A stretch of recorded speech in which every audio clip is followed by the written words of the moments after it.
off the light. Darkness begins. Come to me. Give me your despair. I am the blade that slices through the night.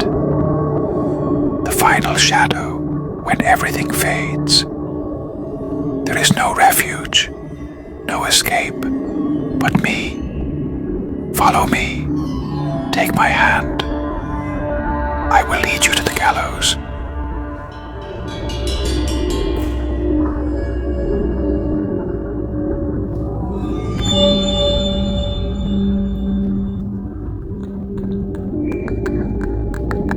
My name is Leonel Herrera. I was a career diplomat. This is my testimony. Recorded on May 26th, 1940, in front of the ruins of the Eguiguren Badaran residence, perched atop the cliffs of Corrios, Lima.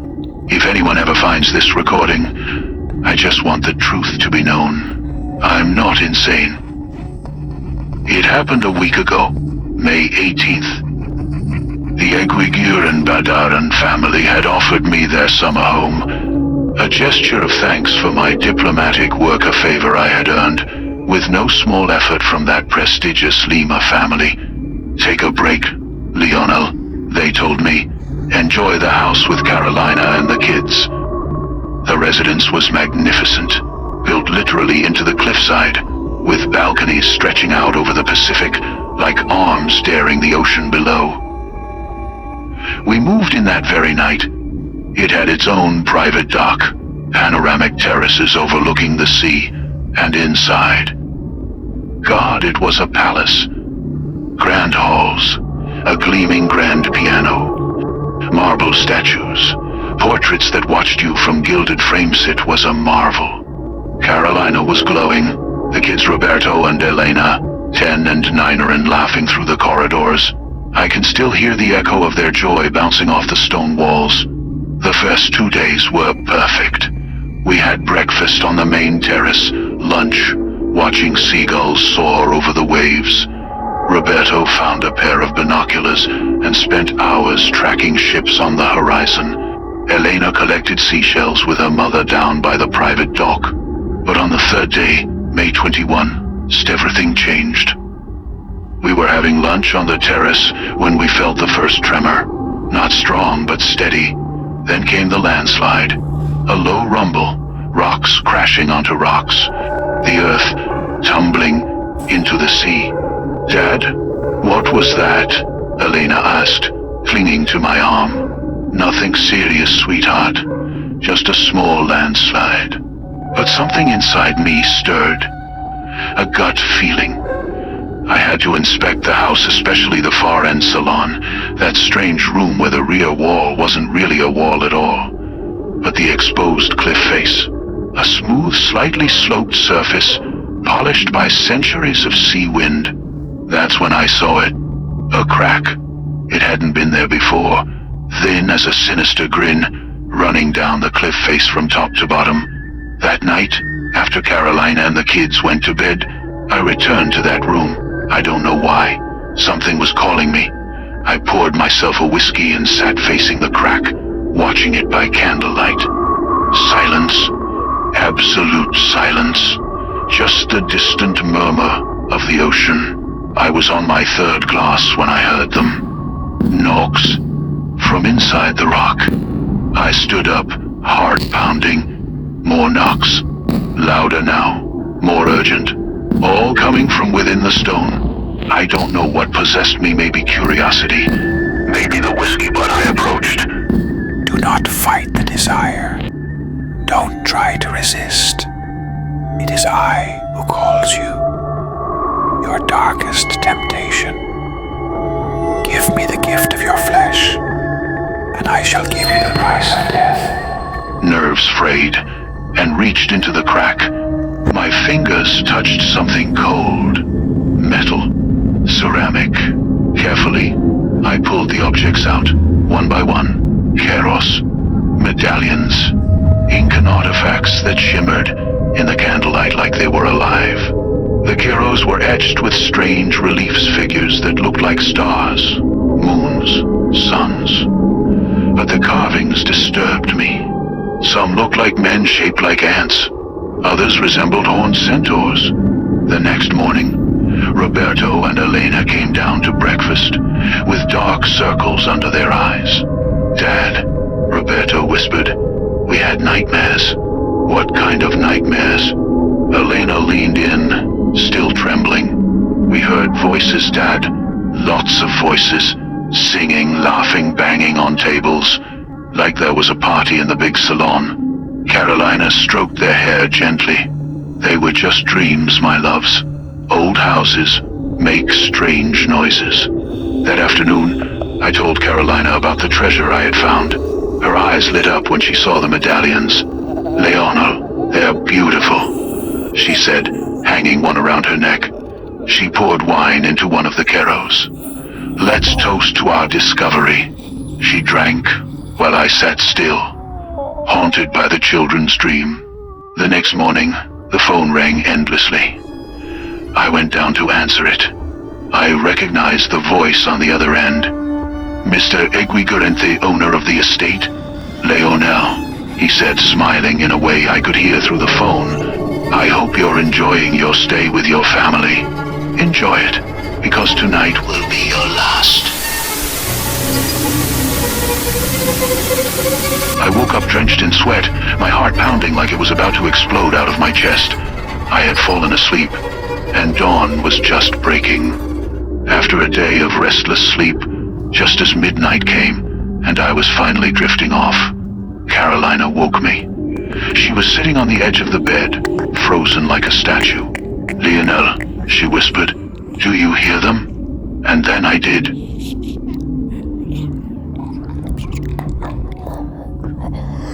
Low, eerie laughter. Whispered conversations coming from everywhere.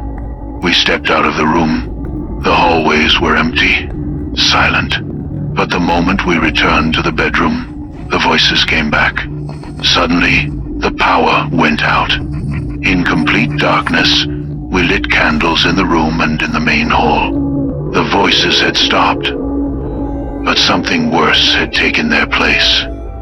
The screams of Roberto and Elena made us run to their room, sprinting across the grand salon. Bring them. Bring me the children. I want to taste their fibers. Savor the hollow of each of their eyes. Feast on their weeping. Drink in their anguish. Do you hear that? That's not the wind. It's the song of their terror. Because now, all things perish. "Dad," Roberto cried, pointing upward. "There's a hole in the ceiling. There are things coming out, demons dressed in shiny robes. With chains they look like animals and people." Elena was paralyzed in terror, but nodded frantically at her brother's words. She turned to look at me. Carolina was in shock. That's when I realized the ceiling in the children's room wasn't entirely made of wood. One section was solid cliffstone. The voices returned clearer now. Whispers that seemed to react to our every move. They came once again from the main salon. And then, it wasn't music.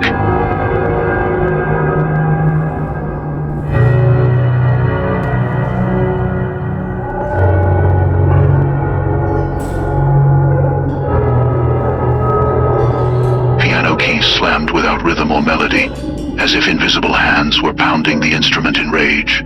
Then came the sound of furniture crashing, glass shattering. I ran out of the room and found nothing. The piano stood untouched.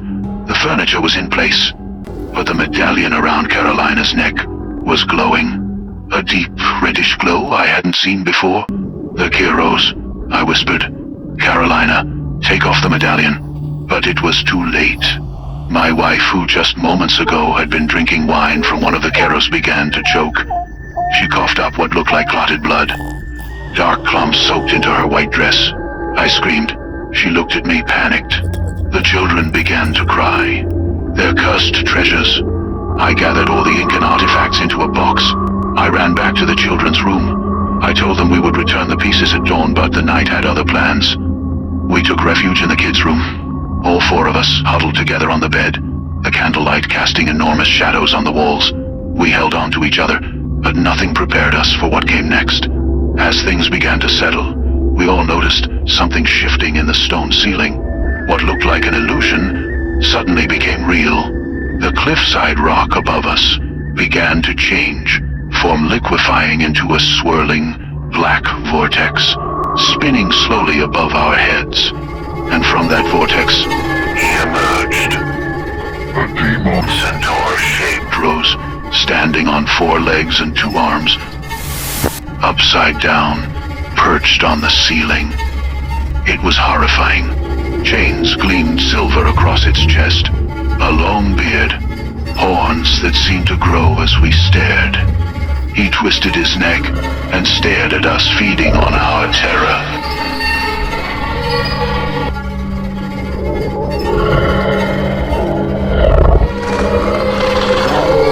Carolina tried to shield the children's eyes, but it was too late. The candles blew out with a supernatural gust. The pounding on the door made us all jump, and the screams echoed through the house. In the pitch black, I rushed to open it. There was nothing. Trembling, I relit the candles. The ceiling was back to normal. We can't wait any longer, I told them. You stay here. Don't open this door for anything. I'm going to return the treasures. Carolina begged me not to go. She cried, terrified of staying alone with the children. But we both knew this was our only chance. Pray, I told them, and don't leave this room. I grabbed a candelabrum and the box of relics. The salon was quiet, but I could feel them watching from every shadow. I reached the crack in the stone wall and started returning the artifacts, one by one, shoving them in as fast as I could. But when I tried to push the last hero in, a gray, clawed hand shot out of the crack and clamped around my wrist with terrifying force. I screamed, struggled, but it was no use.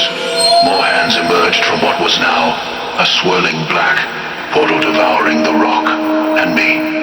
As they pulled me into that absolute darkness, the last thing I heard were the desperate screams of my family. I woke up in a hospital.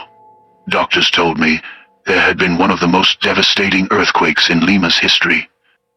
The residence was partially destroyed, buried by massive landslides. My family? I asked, though I already knew the answer.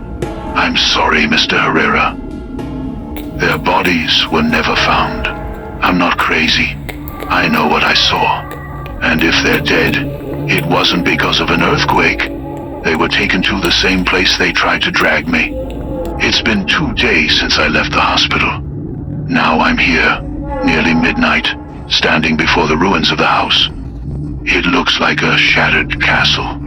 The authorities think I'm in shock, that I've lost my mind. Damn luck. But something's happening. In those ruins, I can see it all starting again. The cliff is warping, turning once more into a dark vortex. But that's not the worst part. Inside that hole, I can see another sea. Another bay. It's not a reflection. There's another sky inside it. Flying lights. Shapes that aren't human. The air reeks of sulfur. And something else. Something ancient. Something terrible. I'm going in. I have to find them. God help me.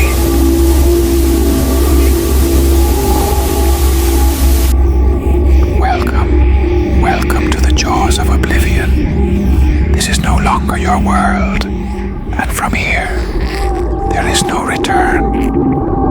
There is no redemption, for you will find nothing of what you seek, because I will feed on you on your return.